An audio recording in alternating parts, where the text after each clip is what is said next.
Hey, what's up, y'all? Y'all know my slogan. I don't know it all,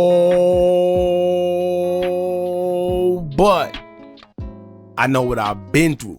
Now, before we get into this video, please make sure you head on down to Instagram and follow us on our official Instagram page at Hookah Anonymous _. We're able to be a little more explicit, a little more uncensored, and share content freely without running the risk of having our channel terminated. So, once again, make sure you head on down to Instagram and follow us on our official Instagram page at Hookah Anonymous _. We're almost at 100,000 subscribers, so if you like this video, make sure you subscribe and hit that bell so you're notified every time we drop new content. Now let's get into what you guys came here to see. Now, Meek Mill and Wale always had like some secret animosity towards each other, despite them being in the same group, MMG, with their CEO, Rick Ross. Now, it never really went anywhere because these guys shared the same label, and how messy will it be for them two to be feuding with each other, although Meek Mill did call him out for his lack of support when Meek dropped his album. If y'all remember, Meek will take to his Twitter account to call out Wale for not supporting him, as he would tweet, quote, "Wale just ain't gonna tweet a thing about my album. He's been hating on me a long time now. Don't even text me cornball, hashtag you not MMG." Now, this was back in 2014, and at this time, Meek wasn't as known for the social media rants that we know him for as of today. Therefore, when he said it, people were paying attention. And for whatever reason at that time, Wale actually didn't tweet about the album, in which I think it was the Dreams Worth More Than Money album. Now, could Wale been jealous because at the time Meek was blowing up and seemed like the main focus on MMG? Probably so. But if that was in fact the case, I don't think Meek should have done what he did publicly, but instead he should have just pulled Wale to the side or just simply called his phone. But instead, Meek put it on social media, and since then, it's always been a little friction between the two. Despite Wale having a few hits, it did always seem like he was put to the back burner, but I just think that was a result of him being on the wrong label where his style of music wasn't prevalent. However, it's been a rumor that Wale have signed a deal with Def Jam quietly due to the album Max Julian he dropped in 2023, and MMG was nowhere to be found on there. Now let's fast forward to what's going on today, now that you got a little backstory behind Meek and Wale's situation.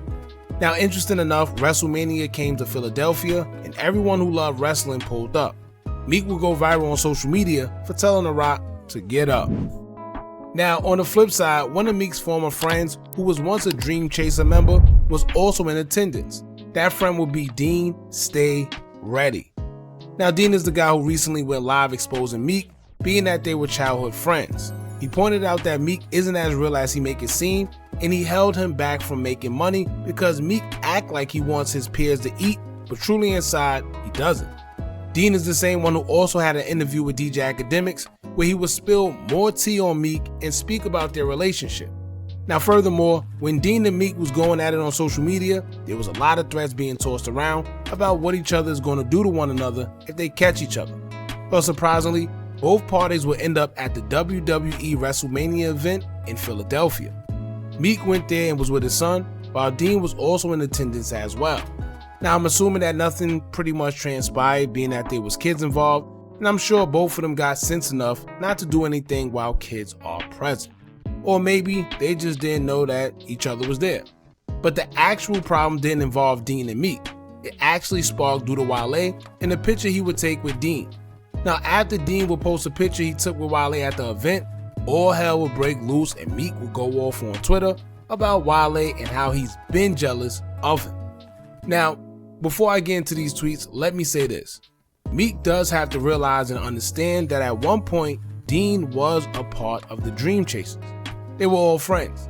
Therefore, whatever relationships he built while he was there with these artists, these are personal relationships that he formed with them. So just because Deen and Meek split, don't mean that his relationships with these individuals have to stop. And this goes kind of back to what Academics was saying when he told the world that Meek was silently blackballing Philly artists behind the scenes. Because you getting mad at others for hanging with someone you're no longer cool with, is subconsciously forcing people to choose sides. But they have nothing to do with you guys' gripes, so why would they have to pick sides? I personally think Meek just always had it out for Wale, and seeing this just made him feel away even more. I don't think Wale tried to be spiteful and take a picture with Deen. Maybe that was Deen's intention, in the trolling way, but I don't think Wale took that picture with any malice towards Meek. However, Deen stated that they took the picture and nothing of their conversation even involved Meek. And we'll get into that later. But for now, let's talk about what Meek had to say. Meek would respond via Twitter to the picture posted by Deen, as he would say, quote, "Wale never liked me. Now I'ma treat him like the streets every time I see him. I gave him 1,000 chances. These guys be thinking they linking with the enemy, clown, add N-words. I wish I would've known the other day. I would've stretched you." Wale would respond on Twitter, as he would say, quote, "When you get in other people's unserious drama in the industry, 90% of the time they be back friends. Eventually. And then you look silly in the end. So I love minding my business. If a photo could create such vitriol, one has to ask himself some questions. Happy Monday." Now, Wale made a good point. He basically said when you involve yourself in other people's drama, that's not really serious. When they end up getting back cool again, you end up being the one looking stupid because now you picked a side and made it unnecessary drama with someone you didn't even have problems with in the first place. Meanwhile, the people who initially had problems are cool, right? And we've seen that plenty of times in the industry and in real life. In fact, this actually plays out, and I think, who knows, because Wale is very witty, he knows what he be doing. Actually, if you pay attention, this is the same thing that happened with Quentin Miller, Drake, and Meek Mill, right? Now, Quentin Miller was writing songs for Drake. He actually is an incredible writer. He has a lot of good songs, and somehow, some way, he doesn't really say it as good as Drake do. However, Meek Mill, during their little battle that him and Drake had, he exposed that Quentin Miller was writing Drake hits, and ever since then, Drake and Quentin Miller has fell out. It's like they stopped his money. He's not doing anything with Drake no more, and it's crazy because he wasn't even the one that exposed it, right? It was Meek Mill that exposed that Quentin Miller was writing Drake hits, but then how ironic that now Quentin Miller and Meek Mill actually has beef too. So while Meek Mill and Drake actually got back cool, now Quentin Miller isn't cool with Drake anymore, so that stopped his bag and any future bag that he had coming to him and his blessings. And now Drake and Meek is cool again. And now Meek Mill and Quentin Miller isn't cool. You see how that works? So like he said, it is best for you to just mind your business. When it comes to any of my friends falling out with each other, I never had a problem because all my friends know I don't pick sides. And at the end of the day, we were all once friends. So whatever y'all got going on is y'all business. Don't put me in it. Simple. And I think that's the most stand-up thing you can do in situations like that, because picking sides when all y'all was once friends is kind of weird. But anyway, after this tweet, Meek would go Twitter crazy on Wale, and I'll read some of the tweets, but put the rest towards the end of the video so y'all could pause it and check it out for yourselves. It was way too much. Now Meek would respond to Wale a few times, as he would say, quote, "This why the rap game screwed. A lot of N-words be having these secretly jealous vibes. You can't do songs or tours with them, LOL. He's always been jealous of me, but trying to link with Meek haters intentionally. Wale killed all his relationships. Don't come around again with bad energy."